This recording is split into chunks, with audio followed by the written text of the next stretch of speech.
Hi everybody and welcome to First Chapter Friday.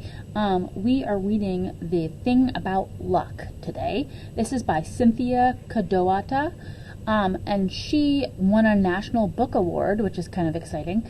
But she also wrote another Newbery Medal winning book called Kira Kira, which we don't have here, but you know, what's kind of nice about that is that if you like this, then we can see if you might like Kira Kira.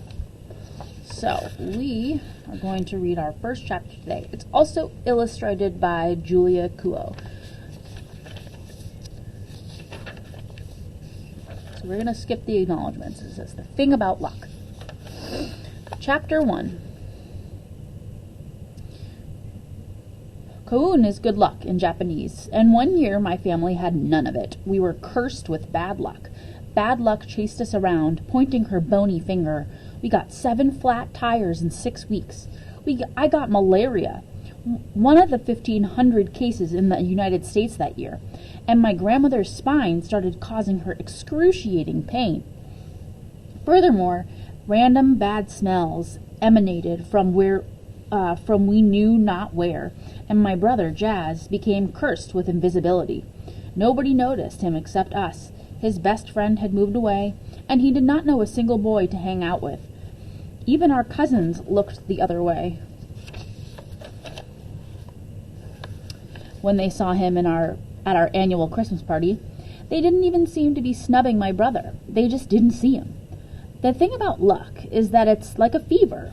You can take fever meds and lie in bed and drink chicken broth and sleep 17 hours in a row, but basically your fever will break when it wants to break. In early April, my parents got a call from Japan. 3 elderly relatives were getting ready to die and wanted my parents to take care of them in their last weeks and months. There was nothing surprising about this. This was just the way our year was going. It was April 25th when my grandparents and Jazz delivered my parents to the airport to catch their plane to Japan.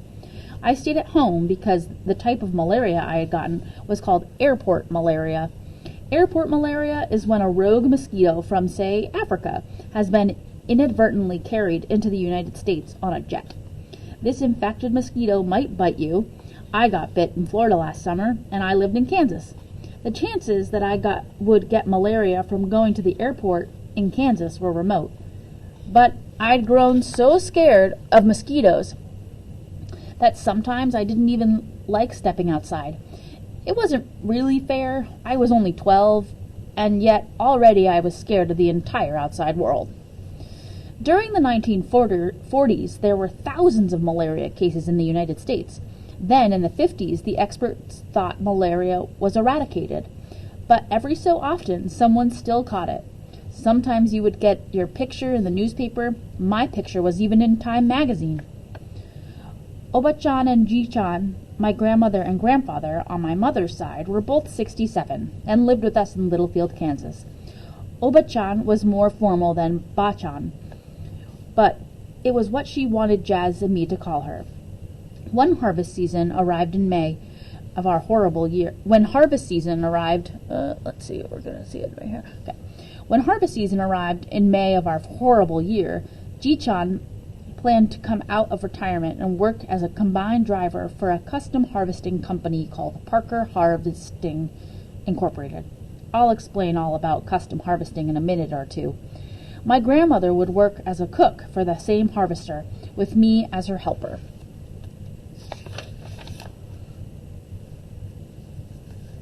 We'd all worked for the Parkers before, but it was the first time my parents wouldn't be there, which meant only my grandparents would be paying the mortgage during the harvest this year.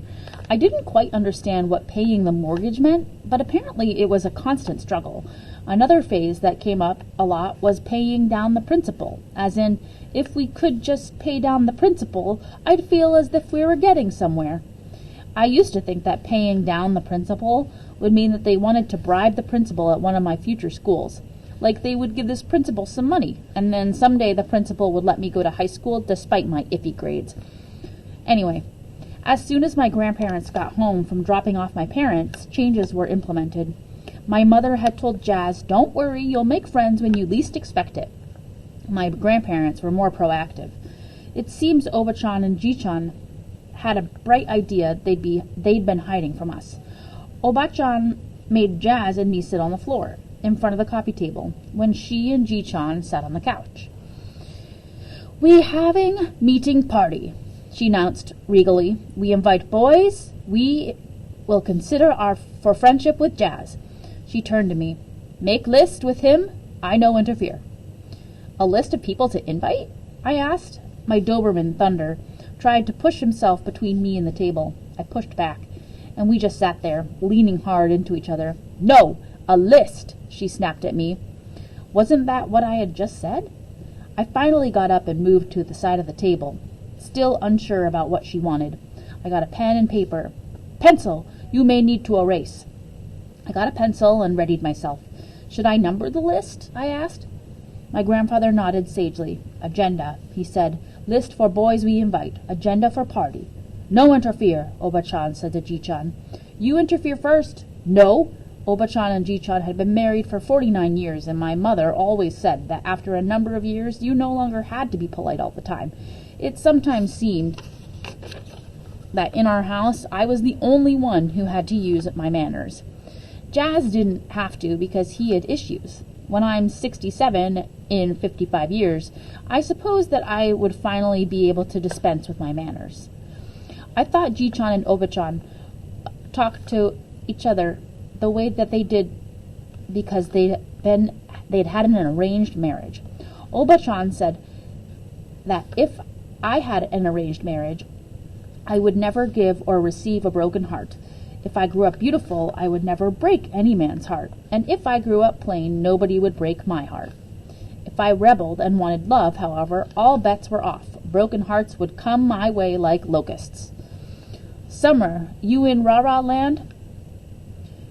She never said La La Land, and I would never correct her. I hurriedly wrote number 1 on the paper in the left-hand margin. "No number," Oba-chan said. "Arrange by time. I have to tell you everything?" Ji-chan picked up the paper, studied the number 1, and set the paper back down. "I agree. Range by time." I erased the number 1 and wrote in 1:00 p.m. I made sure not to flick the eraser bits onto the floor, because if I did, Oba-chan would be so upset that she might fall over dead. "Noon," barked Oba-chan. I made the change. "Continue. First write day on top of paper in big letter. Day for meeting is next Saturday. Then continue." "What would you like me to do at noon?" I asked Jazz. "Play with Legos. I want a Lego party." "Not really party," Ji-chan said. He was cleaning his teeth with floss he always carried in his shirt pocket. Sometimes he flossed during dinner right at the table. See what I mean about manners? Can you imagine what your parents would do if you started to floss at the dinner table? But he constantly seemed to have something between his teeth. "More of meeting than party," he said. "Noon, lunchtime," Oba-chan said. "You feed boys first, boys always hungry. Never mind, I no interfere. But no food, no friend." "What'd I just say?" "No food, no friend," Jazz and I repeated.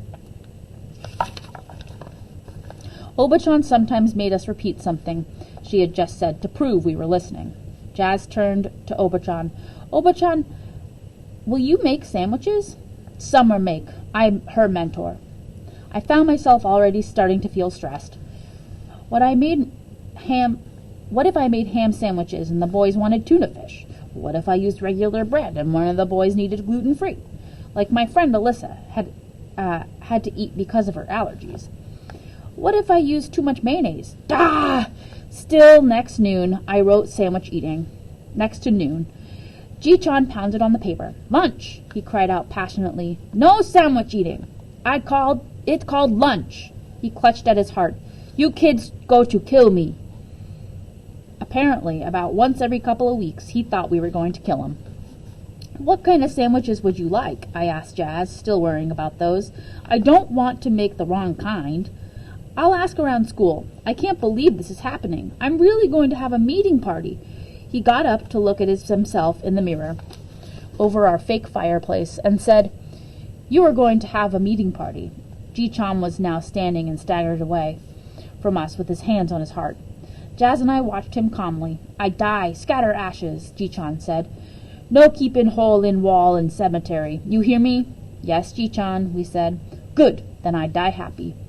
I wrote down Legos, 1 o'clock. My brother had approximately $1,000 worth of Legos. Seriously, I counted once. Legos were one of our biggest expenses, and the only thing we splurged on. Good plan, Ji-chan said. That brilliant. I couldn't tell if he was being sarcastic as he peered over my shoulder from the death throes. How long is the meeting party? Jazz asked. I think most parties are 2 hours, I answered, so I guess that's the end of the agenda. Nobody answered, so I made an underline against the agenda and laid down the pencil. Who should I invite? Jazz asked. Should it be just kids who I think might come? Or should it be kids who might not come? But on the other hand, you never know. Should it be the kids in my class? Or should it be all the kids in my grade? Should it be boys and girls or just boys? Should it be only kids who might not even know who I am, even though I know who they are? Should it... Ji-chan held up his palm to quiet Jazz. Invite whole 5th grade, he said wisely. We all looked at him and he nodded. That way nobody's feelings hurt. Jazz stared at him doubtfully for a moment, but then his face turned from doubtful to ecstatic. I could almost hear him thinking, wow, the whole school might come to my meeting party. Then my grandparents wanted Jazz to draw invitations. He was a good artist in kind of a weird way. Like, he never drew pictures of anything recognizable, but if you needed a totally psychedelic design, he was your man. But he wanted to buy invitations because he thought they were more official. We ended up driving 30 miles to a 99-cent store in a larger town. After a loud and passionate debate, we bought several boxes of dinosaur invitations. On Monday, Jazz distributed them to all the kids in the 5th grade at his school. So, as to not jinx the party, we weren't supposed to talk to one another about it, but we could pray all we wanted, in front of several sprigs of silk cherry blossoms on the coffee table. We did this the night before the party. Cherry blossoms, as the harbingers of spring, were important to Japanese farmers. My grandmother mumbled in Japanese as I knelt beside her. I could make out a word occasionally, like unmai for destiny. As Oba-chan muttered on, I prayed in my head, please let my brother have a successful meeting party. Let the kids have fun. Let him make at least one friend, preferably 2. Please, please, please. That night, I drew in my notebook like I always did. I didn't draw very well, so each picture took me weeks. I copied them from photographs of mosquitoes I found. One time I thought I had a perfect drawing, so I sent it to a mosquito expert, and this is what he said. Looks like an Anopheles, but the proboscis is hairy, and the palps look like a thin line, so this is not a good representation, but could easily be changed. Make palps more than a line, and get rid of bristle on mouth parts, and you have an Anopheles female. The problem is that most, but not all, Anopheles in the U.S. tend to have spots on their wings, which these drawings lack. Wow, epic fail on my part. It was strange because I knew that if I had almost been killed by a car, I wouldn't have become fascinated with cars. If I had almost drowned, I would have become obsessed with water.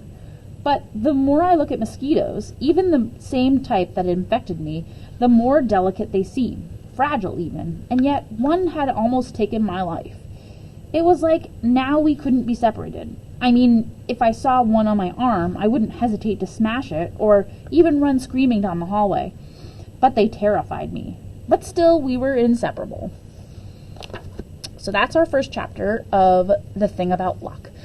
So if you thought that this book was interesting, feel free to come by and we will see you then. Thanks. Bye.